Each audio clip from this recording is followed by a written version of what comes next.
हाँ तो नमस्कार प्यारे बच्चों। एग्जाम का टाइम आ रहा है। आप सभी लोग बहुत सर्च करते हैं कि महोदय बोर्ड परीक्षा में हम लोग पेपर कैसे लिखें और बोर्ड परीक्षा में पेपर लिखते समय किन किन बातों का ध्यान रखें। तो प्यारे बच्चों, आज की वीडियो में हम आपके जो प्रश्न है मन में, इसका मैं एकदम समुचित जवाब दे रहा हूँ। तो आप लोग ध्यान से देखिएगा। मैं 10 गलतियां बताऊंगा, मतलब 9 गलतियां बताऊंगा जो आपको नहीं करनी है, और 10वें में मैंने खुद से लिख कर बताया है कि आपको पेपर कैसे लिखना है। तो आप वीडियो को लास्ट तक देखें। वीडियो अगर आप देखने के बाद ही कुछ नीचे कमेंट कीजिएगा। अगर वीडियो आपको पसंद आएगा तो दोस्तों को भी शेयर कीजिएगा ताकि वो लोग भी इस चीज़ों को जान सके। और चैनल पर पहली बार रहिएगा तो सब्सक्राइब वगैरह भी कर लीजिएगा, ठीक है। पहला पॉइंट है बच्चों कि जब भी उत्तर लिखें, है ना, सब पॉइंट को लिखिए अपनी कॉपी में कि जब भी उत्तर लिखें पहले साफ साफ लिखें, ठीक है। बच्चे क्या करते हैं ना, बहुत हड़बड़ी में रहते हैं। उन्हें बस ये लगता है कि हमारा टाइम पूरा हो जाएगा, टाइम पूरा हो जाएगा, बहुत स्पीड लिखेंगे। बच्चों ऐसा बिल्कुल नहीं है। टाइम आपको प्रॉपर मिलता है एग्जाम में, इसलिए आप पूरे आंसर को जो भी लिखें बिल्कुल साफ साफ लिखें। और कई बार क्या होता है ना, हम डरते हैं कि सर हमने कुछ गलत लिख दिया है, यानी पूरा प्रॉपर सही नहीं है, इसलिए हम गिजमिजा देते हैं।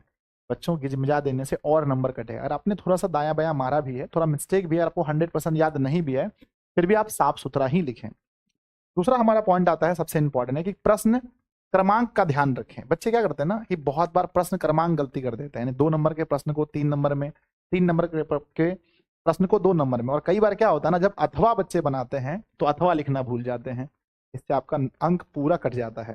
जैसे बच्चों मान के चलिए कि 2 नंबर में हमारा कोई निबंध पूछा गया है, और निबंध में हमारा पूछा है निबंध, और तीसरे में पत्र पूछा है। हमने निबंध नहीं बना के पत्र बनाया, या पत्र और संवाद पूछा है, पत्र नहीं बना करके संवाद बनाया, तो आपको यहाँ लिखना पड़ेगा कि अंक संख्या 2 है और हमने जो बनाया है ये प्रश्न ना, हमने यहाँ अथवा बनाया है, अथवा बनाया है, तब यहाँ पर आकर के आपको उत्तर लिखना है।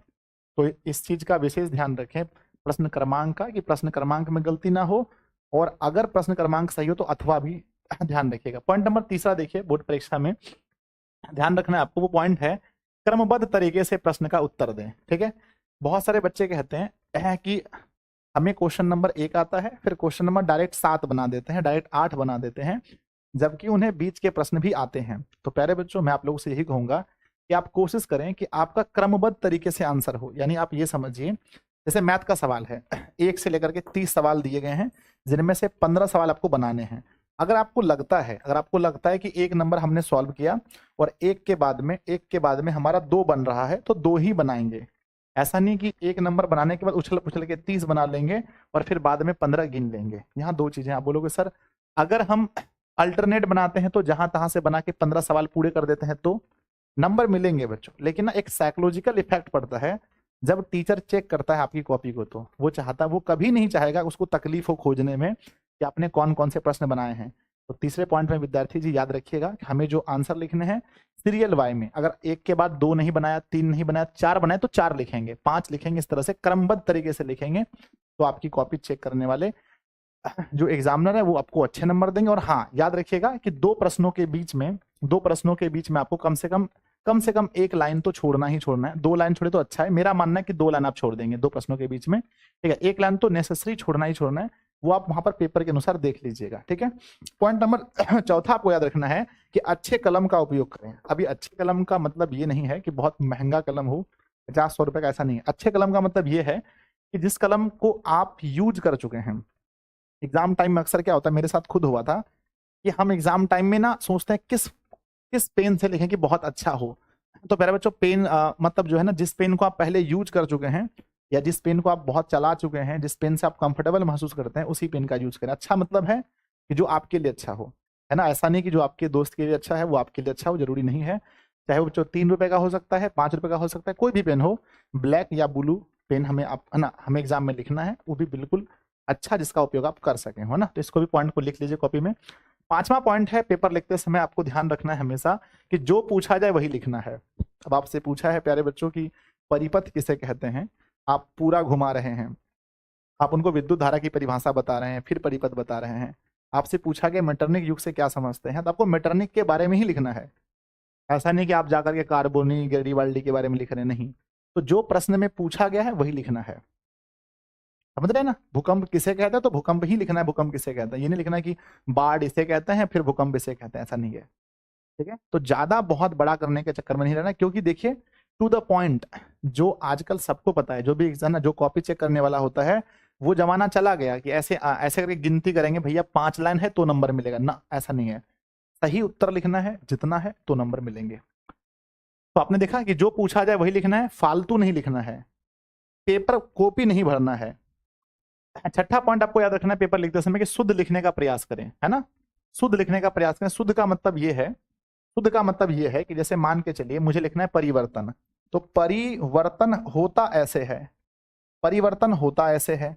अब आप परिवर्तन ऐसा न लिख करके आप परिवर्तन लिख रहे हैं ऐसे करके, परिवर्तन ऐसे लिख रहे हैं मान के चलिए, ये क्या है, अशुद्ध है ना, ये अशुद्ध है। देखते हैं पॉइंट नंबर 7वां क्या हो सकता है।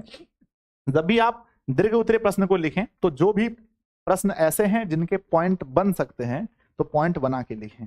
अब कुछ कुछ सवाल ऐसे हैं जिनके पॉइंट नहीं बन सकते हैं, पर कुछ कुछ सवाल ऐसे हैं जिनके पॉइंट बन सकते हैं, और पॉइंट बनाते समय एक एक लाइन ना, एक लाइन बीच में छोड़ गए या फिर पैराग्राफ चेंज करके लिखें तो ये बेहतर होगा। ठीक है, याद रखिएगा कि दीर्घ उत्तरीय सवाल को बनाते समय उत्तर अगर पॉइंट में लिखा जाए तो बहुत अच्छा होगा। जैसे कोयले के बारे में पूछा गया कि कोयले के बारे में आपको लिखना है, पूरा विवरण बताना है, ठीक है, तो आपको बहुत अच्छे से उसको पॉइंट बाय पॉइंट लिखेंगे तो अच्छा नंबर मिलेगा। ठीक है, तो याद रखिएगा दीर्घ उत्तरीय सवाल में पॉइंट बनाने हैं आपको। 8वां आपका आता है कि ज्यादा कट ना करें, है ना। हम लोग परीक्षा में क्या करते हैं, हमने लिखा प्यारे बच्चों, जैसे मान के चलो हमने कुछ लिखा, तो लिखते हैं जीव जीव जिस विधि द्वारा विधि द्वारा, फिर हमारा मन कर रहा है कि अब इसको काट देते हैं, ये परिभाषा सही नहीं लग रहा है, जीव जिस विधि द्वारा ये हमें सही नहीं लग रहा है तो अब इसको काट देते हैं। ठीक है, ऐसे ऐसे करके। ठीक है, तो ये काम परीक्षा में बिल्कुल भी आप ना करें। एक बार ही सोच लीजिए क्या आपको लिखना है, और अगर थोड़ा बहुत हुआ तो बस एक बार सिंपल, इसको हमें अगर काटना भी था तो बस एक बार सिंपल से बीच में से ऐसे काट देते, बस हो गया, आगे लिख देते। ठीक है, 9वां पॉइंट आता है बच्चों कि प्रश्न को उत्तर पुस्तिका में ना उतारें। बहुत सारे बच्चों का ये गलत फहमी होता है, और जब वो आंसर लिखने जाते हैं तो पहले ही क्या करते हैं कि जितने नंबर ना, जो क्वेश्चन पूछा है, जैसे मान के चलिए फिजिक्स का हमारा है, साइंस में हमारा फिजिक्स है, उसमें क्वेश्चन पूछा है विद्युत धारा की परिभाषा दें, तो कोई जरूरी नहीं है कि आपको वहां लिखना है विद्युत धारा की परिभाषा दे तब लिखना है। बहुत बच्चे क्या करते हैं, फिजिक्स लिखना है मान के चलो, तो यहाँ पहले वो क्या करेंगे, यहाँ लिखेंगे प्रश्न 1 नंबर है तो उसको उतारेंगे यहाँ पर कि विद्युत धारा की परिभाषा दें, विद्युत धारा की परिभाषा दें, धारा की परिभाषा दें। तो ये आपको बिल्कुल भी नहीं करना है, इसको उतारना नहीं है, सिर्फ डायरेक्ट इसका आंसर लिखना। अब चलिए मैं आपको दिखाता हूँ कि एक प्रश्न पूछा जाए तो मुझे कैसे लिखना चाहिए। तो यही सवाल है, विद्युत धारा की परिभाषा दीजिए। तो इस सवाल को मैंने यहाँ लिखा है, ध्यान से देखें, मैंने लिखा है ये सवाल, सबसे पहली बात है कि साइंस में भौतिकी का सवाल है, तो ऊपर में हमने भौतिकी लिख दिया। अब ये हर बार नहीं लिखना है, ऐसा नहीं कि हर प्रश्न के बाद भौतिकी लिखना है, नहीं है, ये पहले प्रश्न में लिखना है भौतिकी लिखा। सवाल नंबर 1 है, और 1 नंबर सवाल जो हमारा जो चौथाई होता है, तो ऐसे एग्जाम में छोड़ा होता है, फिर भी कहा जाता है कि कॉपी को 4 भाग में बांटना, 1 भाग को छोड़ देना है, तो हमने यहाँ पर चौथाई छोड़ा है। चौथाई छोड़ने के बाद ये नंबर, जो क्वेश्चन नंबर है वो ये इस बार में है और उत्तर इसका इस बार में लिखा है, और ऐसा ही होता है। कई बार क्या होता है ना कि बच्चे बीच में जो है यहाँ पर बीच में लिख देते हैं प्रश्न, है ना, प्रश्न संख्या बीच में लिख देते हैं 1, है ना। ये कहीं पर ऐसा नहीं लिखा है कि बोर्ड परीक्षा में हमें ऐसे ही उत्तर दे रहे हैं, और हमने बहुत सारे टॉपर से पूछा भी है कि क्या आपने कुछ अलग तरीके से आंसर लिखा था या नॉर्मल तरीके से, तो टॉपर ने कहा बिल्कुल नॉर्मल तरीके से। कोई जरूरी नहीं है, ऐसा भी लिखना गलत नहीं है, पर मैं ये नहीं कहूंगा कि ऐसे ही लिखने से आपके नंबर अच्छे आ सकते हैं, ऐसा कोई बात नहीं है। आप नॉर्मल भी ऐसे लिख सकते हैं प्रश्न संख्या और इसका उत्तर यहाँ पर, लेकिन प्रश्न संख्या को घेरना नहीं है, ठीक है ना, ये घेरना नहीं है, तो मैं बताने के लिए घेर रहा था, ठीक है ना। तो इसे आपको बिल्कुल भी घेरना नहीं है, प्रश्न संख्या एकदम खुला रहना चाहिए। जो रोमन में होता है उसको इस बार में लिखते हैं, रोमन के मेन नंबर को इस बार में ही लिखते हैं। उत्तर हमने लिखा है, हमसे पूछा गया था विद्युत धारा की परिभाषा, हमने लिखा है, ध्यान दीजिएगा, आवेश के प्रवाह की दर को विद्युत धारा कहते हैं, धारा अर्थात विद्युत धारा बराबर आवेश बटा समय, I बराबर Q/T। अब ये मन में आप ना सोचें कि सर ये 2 अंक के प्रश्न है तो हमें 40-50 शब्दों में, 60 शब्दों में लिखना है, ऐसा बिल्कुल नहीं है, ठीक है। समय बदल चुका है, और जो एग्जामिनर चेक करने वाला है ऐसे उत्तर को देखकर पूरे नंबर देंगे आपको, 2 नंबर। आप अधिक से अधिक यहाँ पर लिख सकते थे कि विद्युत धारा को I से सूचित करते हैं, इसका ऐसा ही मात्रक एम्पियर होता है, खैर यहाँ पूछा नहीं है वो सब चीज, सिर्फ आपसे पूछा विद्युत धारा की परिभाषा, तो परिभाषा दिया हमने, है कि नहीं है। तो इस प्रकार से आपको कॉपी लिखना है। हम उम्मीद करते हैं कि आप लोग बहुत अच्छा फील कर रहे होंगे और ये वीडियो आपके लिए बहुत लाभदायक होगा। धन्यवाद बच्चों, कमेंट जरूर कीजिएगा।